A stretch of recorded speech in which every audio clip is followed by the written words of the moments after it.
Hello, everyone. My name is Matthew Wojcik. I am the preaching minister for the Metro Church of Christ in Gresham, Oregon, and I have been asked to present a lesson titled Growing Through Community Outreach. A very important topic if we're going to think about helping our churches to grow in their health, spiritually and numerically. So join with me as we go through that study together. I want to begin by asking a question. Have you ever been hungry? Have you ever been really, really hungry? I don't mean like hungry as in I missed lunch and I'm eating dinner a little bit late. I mean just really without what you feel like the amount of food that you need for a long period of time. I'll tell you about a time when I was pretty hungry. I was on a backpacking trip. In fact, it was the first backpacking trip I'd ever been on. I was a youth minister, and one of the deacons of the church I was working with had asked if I would be willing to take the kids on a backpacking trip. He had been interested in doing it, but previous youth ministers weren't interested.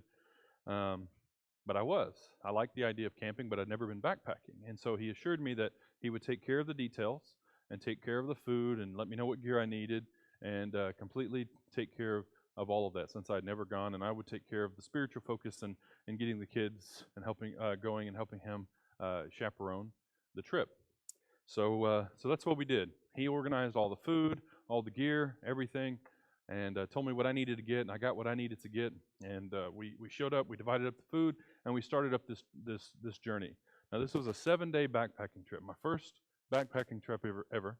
It was 7 days going up in Snowmass Mountain is where we were hiking in just outside of Aspen, Colorado, and it was beautiful. It was a beautiful trip, beautiful experience being with God's people and God's creation, studying God's Word. But there was one problem. There's a big difference between me and the man who planned the food, and I mean a big size difference. I am not huge, but I'm not small, and this guy was probably 115 pounds. Total, and his caloric needs were somewhat different than mine, and so his idea of food was also somewhat different from what I would have thought. He and on this trip, we had for breakfast usually a package or two of instant oatmeal. Okay, so that's enough to get you moving a little bit, I guess. But for lunch was a summer sausage and some Babel cheeses divided up between everybody. There were 8 people on the trip. And then we also had some snacks, some jerky and some other things. And we would go through those pretty quickly because we were hungry. And then for dinner we would have a Mountain House freeze-dried meal. And that was the biggest caloric meal that we had all day. And I would eat every bit of that. It was 2 servings. I'd eat the whole thing. But that was not enough food for me. And over the course of 7 days, I was pretty low on energy. I was hungry. Other people were hungry. It made it a difficult trip. I thought it was interesting. When I got back, I weighed myself when I got back. I had lost 15 pounds on that trip. And ultimately didn't have the energy to summit that year when we went to summit. I remember trying to summit the mountain, and I would make it about 20 feet and have to rest just trying to go up because I just had no energy. So food is an important thing. It's important for just keeping your body healthy. It's important for keeping you mentally healthy and keeping people from getting too stressed and upset, right? It makes tensions higher when people are hungry.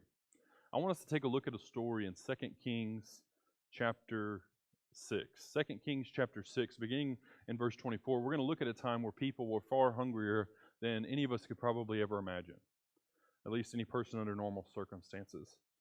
And 2 Kings chapter 6, we see that Samaria is being besieged. Now, this is during the divided kingdom, but this is while Samaria is still a part of the 10 tribes of Israel. This is not after they've come back and the Jews rejected the Samaritans and said they're not part of us. This is before all of that, but during the divided kingdom. And so we have the Samaritans who are here, and they've been besieged by Ben-Hadad, king of Syria. And so it says in verse 24, he mustered up his entire army and went to besiege Samaria. And it says, and there was a great famine in Samaria as they besieged it, until a donkey's head sold for 80 shekels of silver, and a fourth of a cab of dove's dung sold for 5 shekels of silver. And so you've got this scenario where Israel has a very large, very powerful, much more powerful army outside. Many more people, much more powerful. They're outside the cities besieging it. And they don't really have to attack the city. They don't have to wait. They don't have to go in and with force to try to overcome the walls and all those things and lose their men. They understand that they could just sit outside the city of Samaria, and if they sit out there long enough, eventually the people inside the city will run out of food and water and have to surrender without even having to have a major battle. So that's what Ben-Hadad is doing with his army out there. And then you've got inside the city, the people are pretty much out of food. If you're to the point where you're considering dove's dung food, you are out of what we would normally call food, right? And so you've got a quarter of a cab of dove's dung selling for 5 shekels of silver. Now, 5 shekels of silver is about 2 ounces. This is about 1 ounce, just a silver coin here. So you're spending about 2 ounces of silver just to get a quarter of a cab. That's like 3.5 ounces of dove's dung.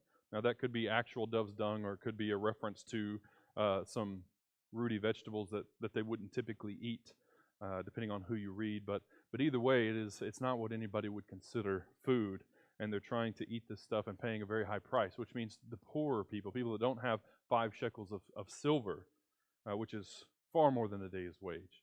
You've got the very poor completely without food. And that's the scenario. You've got these people inside. They've been besieged for a while. They are starving to death, and they seemingly have no hope. Now, verse 26 says, now the king of Israel was passing by on the wall, and a woman cried out to him, help me, Lord, my king. And he said to her, if the Lord will not help you, how shall I help you? From the threshing floor or from the winepress? And his point is, what power do I have to help you? I may be the king, but if God is not going to take decisive action, there's nothing I can do. And so he's basically saying, I'm as helpless as you are. There's no wheat on the threshing floor. There's no wine or grapes for the winepress. What can I do? And he said, so he gives us this retort, and then he says, what is your trouble? And she answered, this woman said to me, give your son that we may eat him today, and we will eat my son tomorrow. Now, if you stop right there, don't read ahead. You stop right there, that sounds terrifying to think of the level of depravity that has taken over the Israelite people at this time. Just the fact that somebody would desire to eat someone else's child. And so you think, at that moment, you think, wow, I feel bad for this one. There's another person that wants to eat her child.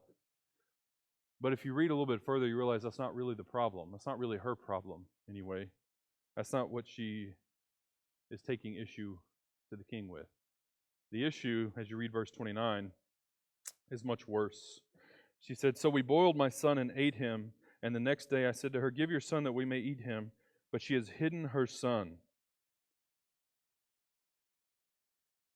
That's kind of hard to read when you think about where these people are in their mindset, that she would not only be at the point where she would allow her son to be killed and eaten, she's there speaking to the king of Israel with the flesh of her son still in her body, and complaining that another woman has hidden her son and not kept her into the bargain, thinking and somehow some level of rationale that the king is going to defend this woman's actions, and think that he's going to bring justice would be to get this to take this other woman's son and to eat her son too. She is to the point, she is so mentally depraved, spiritually depraved, that she believes she is right and has claim to another woman's child, and she feels like it was right to consume her own son. Hard to hear, I'm sure. But this is how far they have sunk in their depravity with the lack of food and their feeling of hopelessness.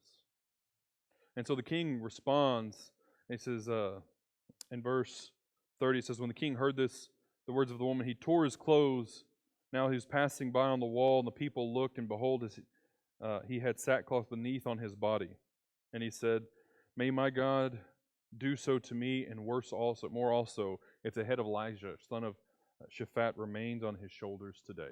And so you see the king, he tears his robe, and underneath there's sackcloth, which means he was still holding out hope for God. That was a sign of mourning. That was a sign of that showing that he was hoping and waiting and praying, and waiting for God to respond. The idea that he had sackcloth underneath. But at this is a point where the king's hope seems to break, because he decides, if God has not answered us, and this is where my people have come to, I'm tired of waiting on God. And he turns and he decides, not only is he tired of waiting on God, but he's going to kill God's servant. He's going to kill Elisha, because God has not answered. He's going to take it out on God. And I think there's people in America who feel this way. We are nowhere, well, I can't say we're nowhere near this. There's lots of terrible things that are happening in our culture that is completely accepted today, that includes the murder of children. So we live in a pretty depraved world, and we can tend to feel pretty hopeless. Tend to feel like we cannot help the world. We see our churches declining, and we can tend to think there's no hope, there's nothing I can do, and we're waiting on God to take the action. And some people begin to lose faith. And they begin to walk away from God because they tend to blame God for the situation that their church is in. And so you have Elisha sitting, and he's sitting with the elders of Israel. The elders of Israel still have faith in God, and they're still listening to Elisha, who is God's prophet. It's a good sign that the elders of Israel are sitting with Elisha. It's a good sign for the people. Not everyone has lost faith, although many are losing it or have lost it. And so he comes and he sends, the king sends messengers to Elisha. And Elisha knows that he's coming, and he says, "Hold the door against them. The king is not far behind." He says this in second half of verse 32, says, "Do you see how this murderer has sent to take off my head? Look, when the messenger comes, shut the door and hold the door fast against him. Is not the sound of his master's feet behind him?" And while he was still speaking, they arrive at the door. And the message is, "This trouble is from the Lord. Why should I wait for the Lord any longer?" And so the king has completely blamed God for the situation that Samaria is in. Now, if the king remembered the law, if he remembered Deuteronomy, if he remembered the covenant of blessing and cursing, the covenant that he and his people have with God, he would recognize that if they are surrounded by people, besieged by foreign people who served other gods, who were going to wipe them out, then he would recognize that that is from the Lord, but it's his own fault. And it's the fault of those people. Because God had promised them that if they were faithful, he would protect them and they would persevere. But if they were unfaithful, God had promised them that the days would come, and it said the days would be so terrible you will long for sleep, and your night terrors will be so terrible you'll long for daylight. And he told them that they would be wiped off their land and that they would not be able to keep it. And so we shouldn't be surprised that when the nation has had a history of faithless kings for the northern 10 tribes, he should not be surprised that they're here, that God is going to fulfill his promise to wipe them out and bring judgment upon them for their lack of faith. But he blames God.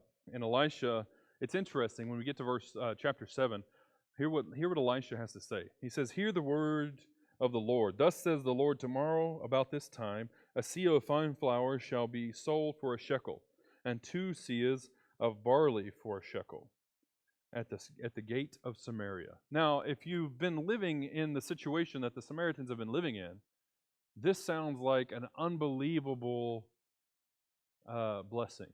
It sounds like so impossible. The idea is that this is being sold at the gate, so the gates are open. This is suggesting that they're not besieged anymore, miraculously.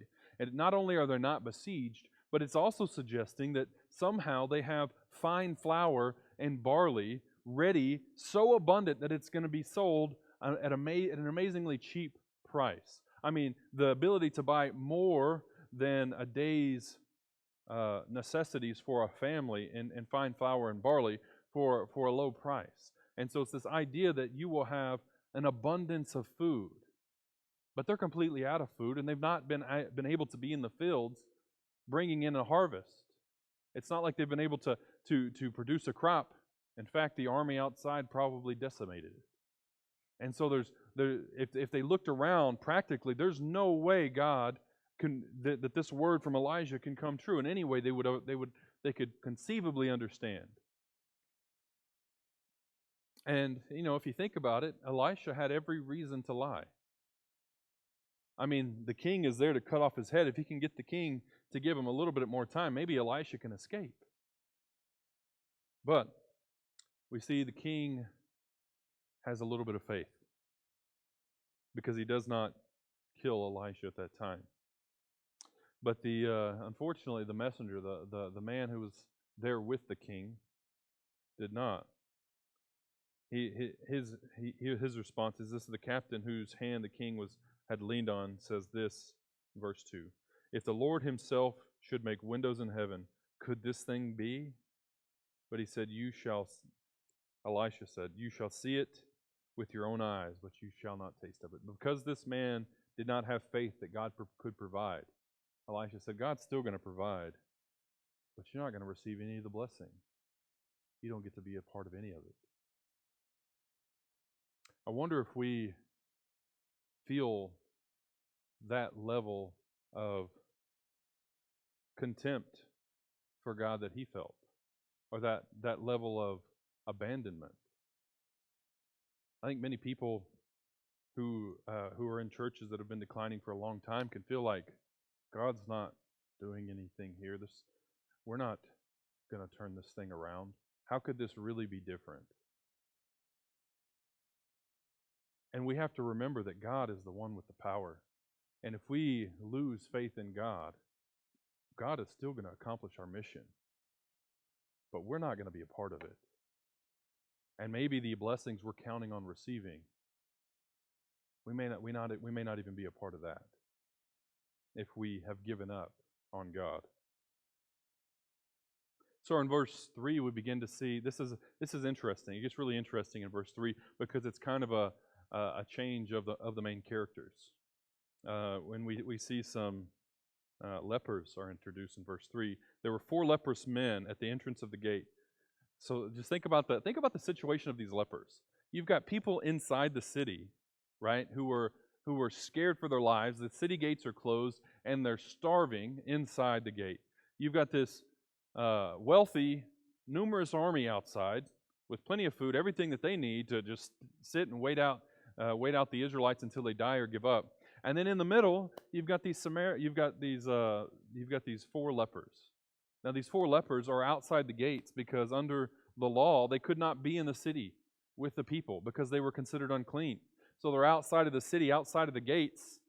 They can't be in the city safe, and they're not been attacked or killed or approached by the Syrians because they just don't care. They don't want anything to do with them. They're lepers. They don't want leprosy. They'll just let those guys sit out there. Messing with those guys isn't going to further their plan to take over the city. And so you got these lepers that are legitimately, literally trapped between a rock wall and a hard place. They've got nowhere to go. And so they sit there and they say to one another, I love this. He says, "Why are we sitting here until we die?" That is a question. That is a question that many Christians need to ask themselves that are a part of churches that they don't feel are growing, or faith that isn't growing, or just not involved.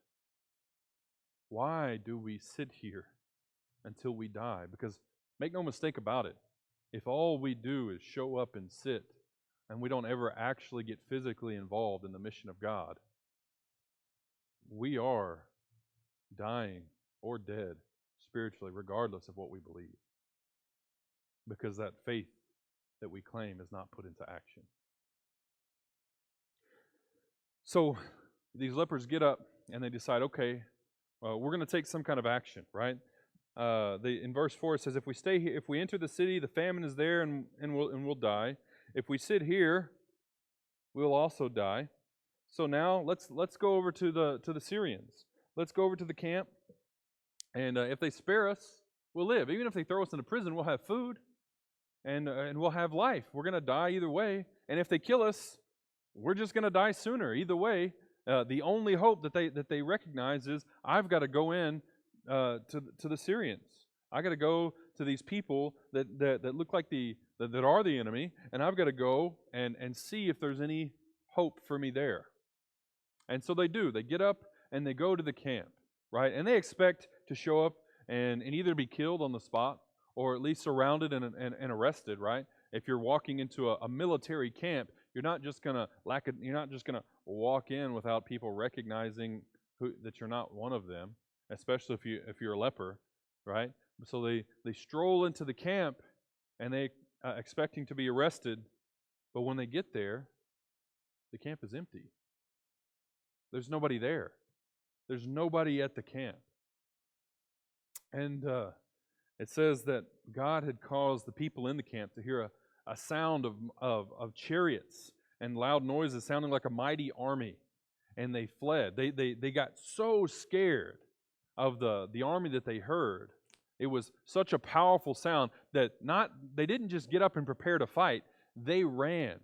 And they took off so fast that they didn't pick up their silver and their gold. They didn't pick up their weapons. They didn't even get on their horses or their animals. They just took off because they thought they were about to die. They assumed that the king of Israel somehow got a messenger out to the kings of Egypt and the Hittites and got them to come down and to march against the Syrian army. But that wasn't the case. God caused them to hear this and to flee. And so you got these lepers. They enter the city. Nobody's there. They don't know what's going on, but they're just going to take what they can get, right? So they just go and they enter a tent, and they go in and they eat. They eat food and they get water. They take silver and gold and clothes, and they run and hide it, right? Because these men have nothing, right? And so they take it and they go hide it, and then they run back and they get more things, and they prepare to hide it, and they're gonna hide it. And then we get to verse 9. Verse 9 is so powerful. Verse 9 is where we all need to come to if we're not here already. They sat down, they said to one another, verse 9, what we are doing is not right. This day is a day of good news. If we are silent and wait until the morning light, punishment will overtake us. Now therefore let us go and tell the king and his household. Think about it. You've got these lepers who are living outside of the city because they're rejects of the people inside, the king and his people. They're not ministering to the needs of these lepers. These lepers are outside the city. Lepers aren't wanted or cared for by society. People are afraid of them. You can't even touch them. So these lepers are already literal outsiders, outside of town. And you've got these, and they went into this place and they found this enormously awesome blessing. And they could have taken everything and maybe gone back and tried to sell it, or who knows, disappeared, taken all the gold and gone to another city and just said, this is not my problem, I'm out of here. But it's amazing that they recognize, and it's not necessarily that it doesn't say they come to the point and say, those people from that city who loved us so much, I love them so much I want to share it. Because it's likely they've been mistreated. That's why they're outside the city without a care. But they recognize that this is a day of good news, and they recognize that this must be from God. And they recognize that if we remain silent until morning, they didn't even say forever. They just said, if we remain silent until morning, punishment will overtake us. And so they realize they need to go tell the king. They need to go tell God's people because they know this is from God.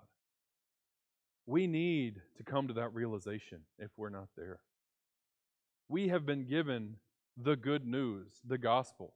This is a day of good news. Every day for us is a day of good news. We have unimaginable good news. And the sad truth is many of us don't even realize how great it is.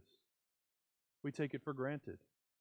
We forget all that God has done for us because it's just common to us. Just common. Just salvation. Just Jesus. We forget that Jesus died to save us.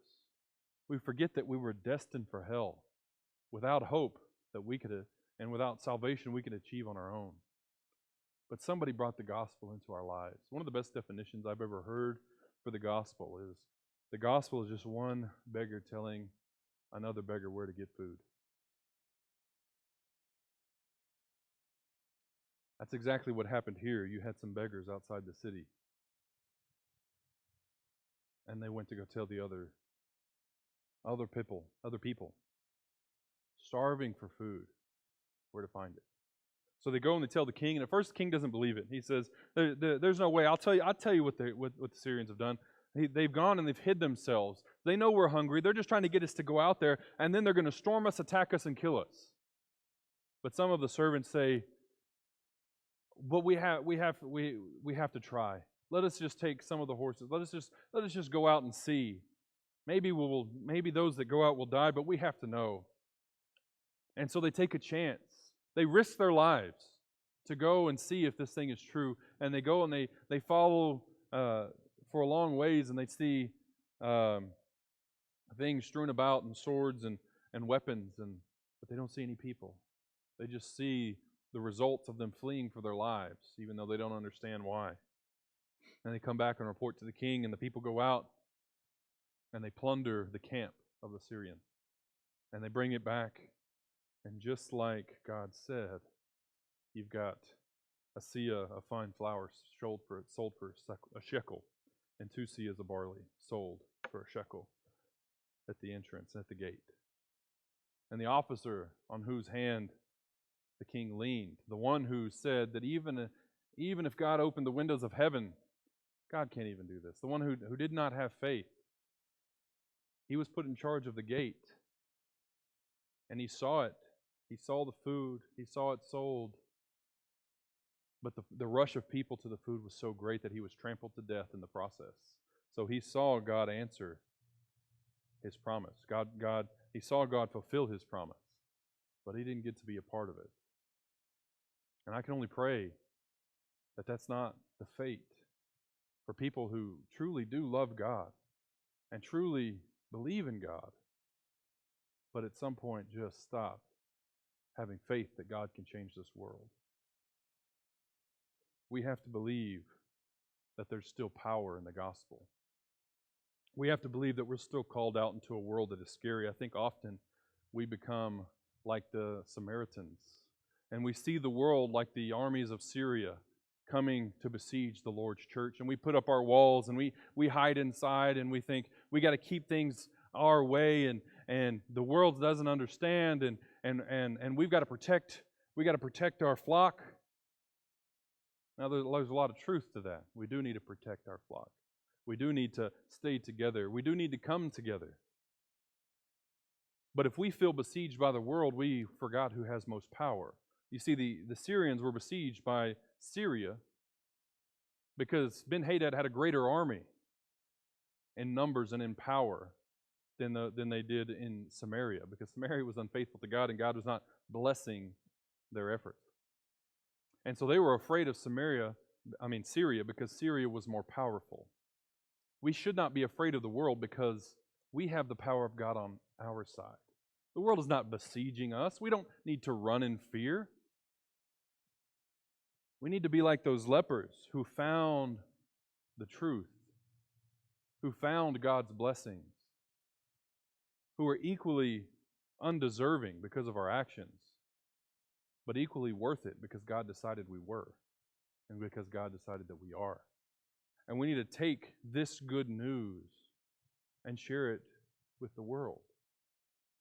And most specifically through community outreach, which is the topic of our discussion. We need to think about how we can bring this news to our community.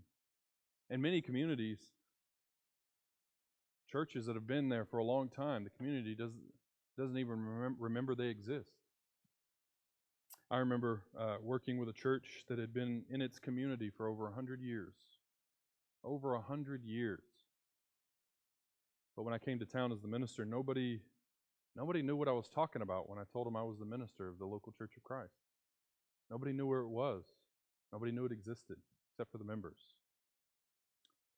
And so we had to figure out how to let the community know that we were there, but not just that we were there. We had to let them know that we loved them and we cared for them, something that they hadn't seen from us tangibly in a very long time. We have to recognize that we have to remember what Jesus said in John 13, 34, and 35. He said that he says, a new commandment I give to you, that you love each other even as I have loved you. In the same way you ought to love one another. The world will know that you are my disciples by the love that you have for one another. It doesn't say that we're going to be known by our doctrines alone. It doesn't say we're going to be known by our self-righteous attitudes or our judgment of the world. It doesn't say people are going to just see a more righteous life and want to be a part of that. Christianity is not a pursuit of righteousness. It's a pursuit of loving each other and loving God the same way that He loved us. Righteousness is a byproduct of truly caring for each other and for God, because if we truly care for one another, we're not going to be sinning against each other. If we truly care for God, we're not going to be sinning against God. Righteousness, holiness is a byproduct of loving God and loving each other. And if that's the mentality that we have, then we are naturally going to reach out to our community and show them love. And by loving them, they will see the truth. They will learn righteousness by learning how to love. Now, when we talk about reaching out to our community, when we think about what that looks like, we got to think about how Jesus did that. Jesus didn't just go into a place and begin preaching and expect people to recognize, oh, that's the truth. That's different from what everybody else teaches. I need to listen to that, and let me just be obedient. Now, we may have the truth, and I believe we do, but just because we have the truth doesn't mean people are going to instantly want to hear it. Jesus went into communities, and He showed them that He loved them. He met needs. He talked to people that nobody would talk to, whether they were lepers or women, at that time Samaritans. Jesus showed people that He loved them. Jesus met people in need, and He met their needs. And after Jesus showed them that He cared and that He loved them, people cared a whole lot more about what Jesus had to say. And through that approach, Jesus was able to change their life. If we think about the hierarchy of people's needs, if you look into that, you recognize that people aren't capable of thinking spiritually or eternally or long distance or even future until their physical needs are met. So one of the most important ways that we can reach out to our community is to look at how we can help them meet some of their most basic needs.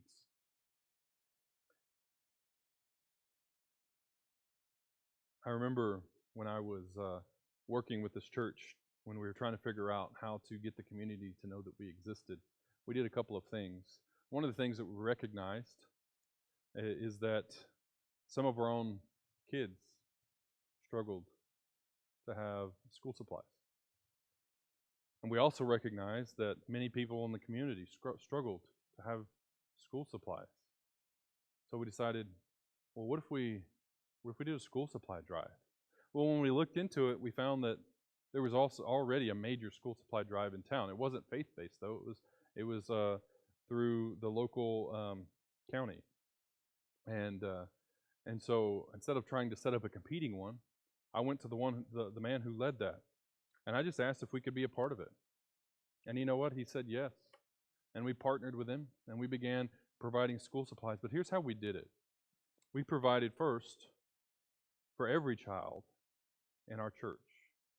We provided school supplies for every person, because here's what we need to recognize. Here's something that's important to recognize. when we start thinking about how to reach out to our community, we tend to separate our church needs from our community needs. And we think about, okay, what does the community need? How can we serve the community? And then sometimes we think about what our members need, and sometimes we just don't even think about that. What our young families might need, and we think, well, that's a lot of work. We just need to grow, and there ends up not being a lot of balance. But what are the things we need to recognize is whatever our young families or whatever our families or people in the church need is the same as the needs of the community, right? We had families that needed school supplies, so we met that need by providing them all school supplies. And then we applied that to our community as we provided school supplies for our community. And we became the church that does that school supply drive, that church that gave my kid a backpack with everything that he needed. So he didn't have to go to school without a backpack or without what he was required to have. And then we did a trunk or treat. Sounds simple, sounds pointless. I remember having a conversation with people at the church that felt like, how is this helping us? But at the same time, there were people that wanted a safe place to take their kids, not just for fear of poisoned candy, but a place that was physically safe, but also a place that was wholesome, because there were a lot of other activities around that time of year that weren't very wholesome, and you didn't know what you were going to see or what was going to be going on. So they could come to a wholesome environment that allowed the community, welcomed the community onto our property, to know we were there and to know that we cared, to provide for them a safe place. And we grew. We grew from both of those activities because people learned that we were there, and people came. Another thing that we did is we revitalized our food pantry. I think a food pantry is something that can become routine or mundane and completely outward focused. It was interesting. We had a food pantry in our church, and we had people in need, but the food pantry was poorly ran and not regularly stocked, and it was the only people that got food from it were people from that had nothing to do with our church, and they would get food and never come back. And so a lady took over that ministry and said, this ministry used to be a powerful ministry. She was a member of the church. In fact, she was an elder's wife. She said, my family ate out of this pantry for a couple of months when we were younger, newly married, because my husband lost his job.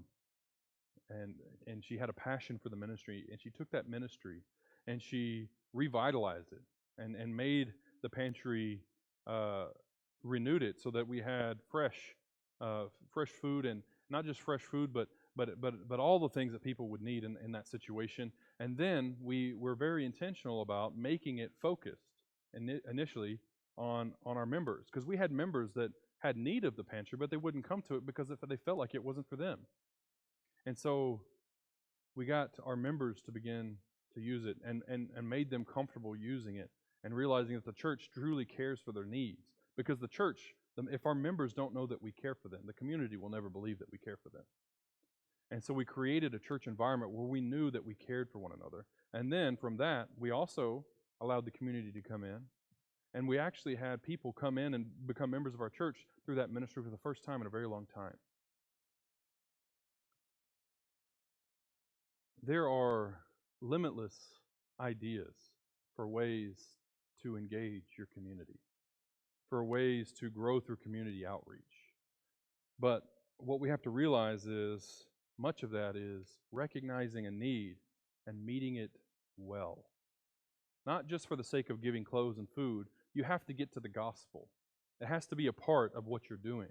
Each person that came in for the pantry, we gave them the opportunity for Bible study, and some took it, and we invited them to church, and we prayed for them, and we prayed with them, and we were intentional about inviting even when we had the trunk or treat, we invited every single person back, and we were intentional about connecting and following up and getting their information so we can continue to contact and to follow up, because it wasn't just about providing a good time, it was about connecting with people so that we could connect them to the Lord. And so as you think about ways to reach your community and to grow your church through community outreach, what you need to think about is what needs do our people need? How can we meet those needs well and open up to the community and meet those needs for the community as well? Think about it. Just some ideas. Some of the things that many members of the church need is they need marriage help. So invest in the marriages in your congregation, young and old. Invest in those marriages, but also open that up and open up to the community, and let the community come in and get help with their marriages as well. Whether it's a marriage seminar or a marriage class or whatever it is, help people with their marriages. Parents are looking for resources on how to serve their families. And the church needs to not take a hands-off approach to, I don't know what to do with online, and I don't know what to do with struggles, and I don't know what to do with teaching children, parents how to keep their children away from pornography and all these other kinds of things. And we need to be hands-on. We need to help families in our churches solve these problems. And as we do that, we can help families in our community who are searching for the same answers. We need to think about finances. Many families in our congregations are struggling with finances, but so is our community. So if we can help teach biblical financial advice to our people, and it's not just advice, it's actually God's standards. Jesus spoke about the proper use of money second only to the kingdom of God. When you look at what he talks about, he talked about the kingdom of God primarily, but many of his examples and many of the things he talked about is how we use the very blessings God has given us in this life for his purposes. And we need to educate our families on how they should handle their finances. But then we can also help the community around us figure that out as well and provide that to our families. Like I said, there's many opportunities to reach out to our community, but we have to get into the mindset of how do we meet the needs of our congregation, our people well, so that they can be spiritually healthy and growing. And then if we have a group of people that are spiritually healthy and growing, we have something to offer to our community. Because if we're meeting the needs of our people, then we have a way to meet the needs of the people in the community. And it does not need to be separate things. It should not be only inward focused or only outward focused. We have to bring people in and keep them from going out the back door. A few questions I'd like you to consider. Something to think about, questions to discuss. How can you remind your community that you exist and show them that you care? Think of ways that you can get your name and your building and your people out in front of the community. Let them know that you're there, but let them know that you're there in a way that shows that you care for them. Not that, hey, we're here and we need more people. Not, we're here and we have the only truth. You may be the only truth in town, real truth. But until people realize that you care, they're not interested in what you have to say. How can I better think about how can you better meet the needs of your own members and families, and then extend that help to the community? When you think about ways to outreach, think about the needs of your own people, because they should be a small snapshot of the community, and then think about how you can apply that to the community. If you're in a church that no longer has young families, think about, you have grandchildren and children, think about what your families need. Think about the ministries you wish they had poured into their lives. And then provide that. Look for opportunities to serve the families in your community. Next thing you need to consider, what are you willing to sacrifice to make it happen? Some of us are very willing to sacrifice money. Like, yeah, I'll donate to whatever cause you got going. But we're not very willing to sacrifice time and effort. The church may need what you're less willing to give, whether that's time or whether that's money or whatever that may be. You have to ask yourself, what does the church need, and am I willing to give that?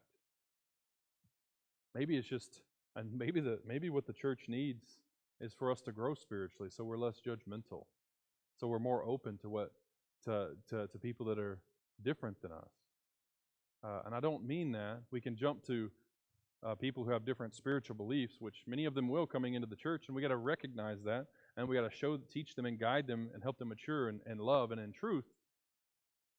But we have to show grace, and we have to show care, with people, especially if we're bringing them into a relationship with God. We can't expect spiritual maturity from people that are just walking in the doors. Finally, the fourth thing that I will ask you to do is to choose an action and plan a time to start. This is all great knowledge. I mean, maybe it is, maybe it isn't. The idea of taking action is a great idea, but if you don't actually make a plan, then it's never going to happen. So maybe that the action step is to establish a planning meeting and plan when that meeting is going to happen. You may not be able to decide tonight how you're going to reach your community, and that's okay.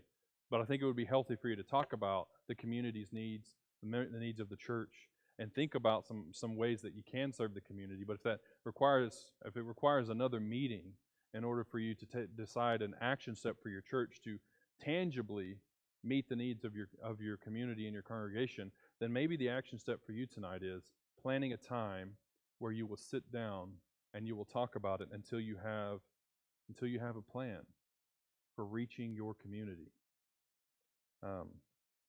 Whatever you do, you have to take action.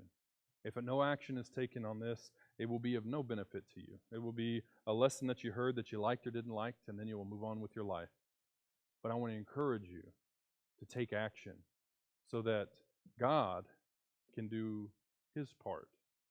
God can do miraculous, amazing things like He did for the Samaritans. Beyond their wildest dreams, God can do that today for us. But we have to have faith and we have to take action. I love you, church. God bless.